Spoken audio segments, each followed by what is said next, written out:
this is Robbie Parker, and I'm going to be joined by Big D from Big D's Entertainment Rankings and Reviews, and we're going to be doing a review for the 2011 movie Scream 4.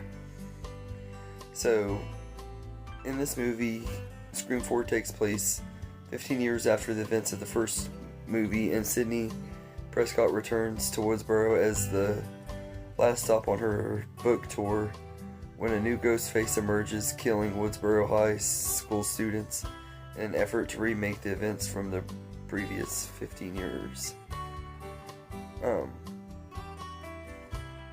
So, before I get into my part, I'm going to let Big D do his part as always, so take it away, Big D. Hey everyone, this is the Big D, and I'm going to be collabing with Robbie once more as we now talk about the 2011 slasher flick and Wes Craven's final film, Scream 4. Now, since the Scream franchise was to end as a trilogy, the studio wanted another one, and thus we got one. It takes place on the 15th anniversary of the original Woodsboro murders from the first film. The story also involves Sidney Prescott, once again played by Neve Campbell, returning to the town after 10 years, where Ghostface once again begins killing students from Woodsboro High. Like with the first three films, this one combines the violence of the slasher genre with a little bit of elements of black comedy and whodunit mystery to satirize the cliches of film remakes. The film also provided commentary on the extensive usage of social media and the obsession with internet fame. And this film was considered an improvement over number 3, but it was the lowest grossing of the franchise. Now, Marco Beltrami is back on board to do the score, which is still fine and what have you. The film also provides a great soundtrack that also brings back not just Neve Campbell, but David Arquette and Courtney Cox as Dewey and Gale. Also new to us, we have Emma Roberts as Sidney's cousin, Jill, and Hayden Panettiere as Kirby, her best friend and a horror film fanatic, plus a big cast of others. The rest of the cast I can mention are Anthony Anderson, Adam Brody, Rory Culkin, Mary McDonnell, Marley Shelton, and tons more. There were even cameos from Anna Paquin, Kristen Bale, Lucy Hale, Britt Robertson, oh, the list goes on. Though the film was the lowest grossing film in the franchise, I still liked it. It's pretty underrated though.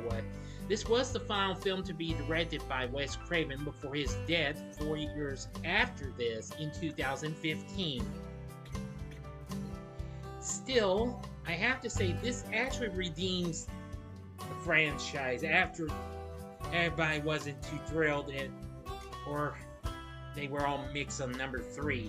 But nevertheless, I kind of like this a little more than 3, you know. And nevertheless, this film does provide a lot of good meta humor and clever kills, like Rotten Tomatoes said in their review. So I've got to give it credit. This is something that really brought back the franchise in a big way. Now, of course, after this, there would be a Scream Anthology TV series, which I've never seen in TV at all, and it came out right about the same year that Wes Craven passed away. But in 2022, Scream was back on the big screen. And by back on the big screen, it came back with a 5th film, which I think was even more good and what have you. Definitely good. And then a year after that, Scream 6 would follow, and it was even more good. But in the end, I think Scream 4 provided a real good redemption for this series. Even though they wanted it as a trilogy, but I think it was fine to have it back as a 4th one. It was definitely worth go for and make it really good. I would definitely recommend this. So anyway, I actually liked Scream 4, even though it's underrated, but still it's better than 3. So as always, thank you for making me a part of this, Robbie, and until our next collab, this is the Big D saying see ya. Thank you, Big D. It was great to have you on here as always. I always enjoy having you on here, and I've been enjoying doing these Scream videos with you. So I really like this one a lot. This is actually probably my second favorite in the franchise, to be honest with you. I just really love this one. The cast in here are really, really great. All the old ones are once again really good. I feel like Neve Campbell was a lot better in this one than she was Scream 3, although I do think she was fine in Scream 3. I feel like she was better in this one than she was that one. Although I do kind of feel like she kind of checked out of the franchise after the second one and everything, and she's more there for the money, but she hasn't gave us a really bad performance either, so I'm not really going to talk down on her or anything like that, because she's good. The new characters are great too, especially Kirby, who's played by Hayden Panettiere. She just steals the show and everything, and she's kind of like the new Randy and stuff. She's the one that knows all the horror stuff. She's the big fan, and she's the cool girl and stuff, and she's just really a likable character and everything. And Hayden Panettiere just has a charm to her that she brings to all of her characters, and she's just great as this character and everything. And I was so happy they brought her back for Scream 6. The kills are a lot better and more brutal this time around. I will say that this is probably the most brutal one in the franchise. I think that Rory Culkin's character, his Ghostface, Charlie Walker, is one of the most brutal Ghostfaces. He's just he destroyed this one girl in her bedroom and stuff and everything. In the bedroom scene, if you've seen the movie, you know what I'm talking about. He's just brutal and everything. But this has some pretty good kills and stuff and everything. A lot of them are more of the same, just the stabbing and stuff, but they kind of do it in cool ways and everything, and it just, the setups and stuff for the kills are done a lot better in this one too, I feel like.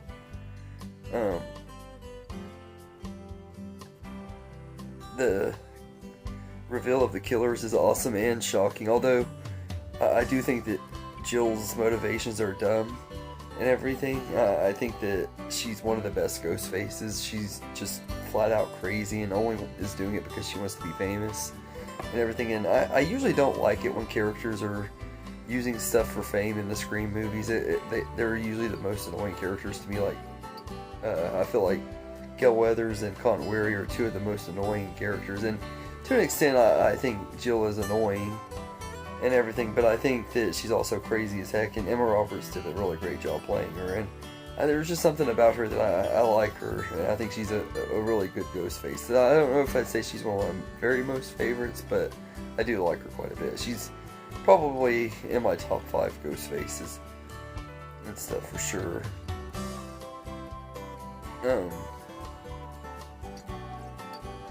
Also, Sydney's line at the end when she tells Jill that she forgot the #1 rule of remakes is you don't fuck with the original is freaking awesome, and one of the most badass lines that Sydney has said in this franchise. And she's got all kinds of really great little lines before she kills the killers or after she kills the killers in these movies and stuff. And I like what they did with this one and everything in it.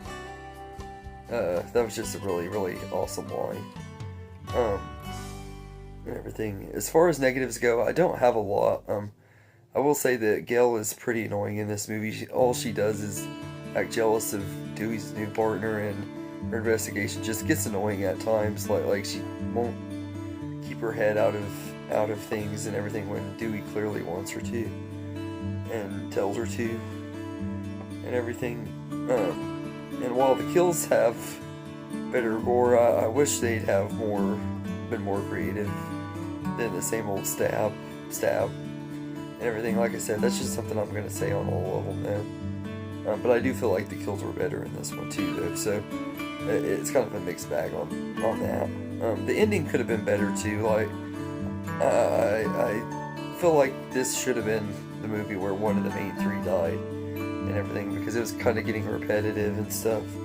And I don't know which one I think really, well, I would have gone for Gale personally. Although I could have seen it being either one of the others. But I also kind of think the way they did Scream 5 and having Dewey die in that movie worked for that movie a lot too. So I think it's kind of okay that the main character didn't, none of the main characters died, but I do feel like one of them should have. And I wish that one of the kills would have been more creative and stuff too. Like, I will say that, like, they gotten a little bit more creative with the kills in the last two Screams, but none of them really go very creative with them, man. And I wish that they would have just done a little bit more in this one. But all in all, this is a fun sequel, and it takes the franchise back to its roots and stuff, and I really like that too. And this was the first one I saw in the cinema as well, so I also have a deep love for it because of that too, and everything. And it's a pretty entertaining movie, and easily one of the better movies of the franchise. So I'd say I'd give Scream 4 an 8.5 out of 10. So anyway, let me know in the comments what you think of this movie, and thank you again, Big D, for joining me, and have a good day, everybody. I just want to say thank you for watching this video and everything. I hope you enjoyed it, and if you did, please like and subscribe and share this video with your friends and get more people going, help the channel grow. I really appreciate it, and thank you all, and have a good day.